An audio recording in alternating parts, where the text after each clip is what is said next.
Kurkure fans ఎంత మంది ఉన్నారో కమెంట్ చేయండి. సో నేనైతే కుర్కురే బాగానే తినేదాన్ని. సర్టెన్ టైంలో ఈ కుర్కురేలో ప్లాస్టిక్ ఉంటుంది, సో తినకూడదు, బ్యాన్ చేయాలి, అది ఇది అని చెప్పారు కదా. అప్పుడు కొన్ని రోజులు ఆపాను. బట్ ఇప్పుడు ఈ కుర్కురే మళ్ళీ ఈ ప్యాకెట్ ఇక్కడ కనిపించగానే మనీషా తెచ్చుకొని తినింది.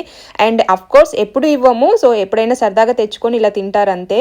ఈ ఏజ్ లోనే ఈ ఐటీ మీద నాలెడ్జ్ ఎక్కువగా ఉంటుంది. మోనిష్ అయితే స్క్రాచ్ అనే వెబ్సైట్ లో ఒక గేమ్ ని క్రియేట్ చేసి నాకు చూపిస్తున్నాడు. సో ఈ స్క్రాచ్ వెబ్సైట్ లో చాలా ఉంటాయి. సో మోనిష్ కి అయితే కోడింగ్ అంటే బాగా ఇంట్రెస్ట్ అనమాట. సో ఇలా కోడ్ ని ఒకటి ఎంటర్ చేసి అది ఎలా పనిచేస్తుందో లేదో అని మళ్ళీ ఒకసారి టెస్ట్ చేసి నాకు చూపిస్తున్నాడు.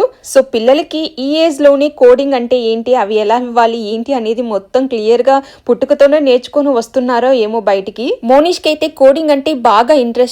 సో ఫ్రీ టైమ్ లో వాళ్ళ డాడీని కూడా అడిగి తెలుసుకొని మరీ చేస్తూ ఉంటాడు. స్కూల్లో కూడా ఒక పాంప్లెట్ చూశాను. సో రోబోటిక్ క్లాసెస్ అయితే ఉన్నాయి, దాంట్లో ఈ స్క్రాచ్ మీద ట్రైనింగ్ కూడా ఇస్తారని చూశాను. So holiday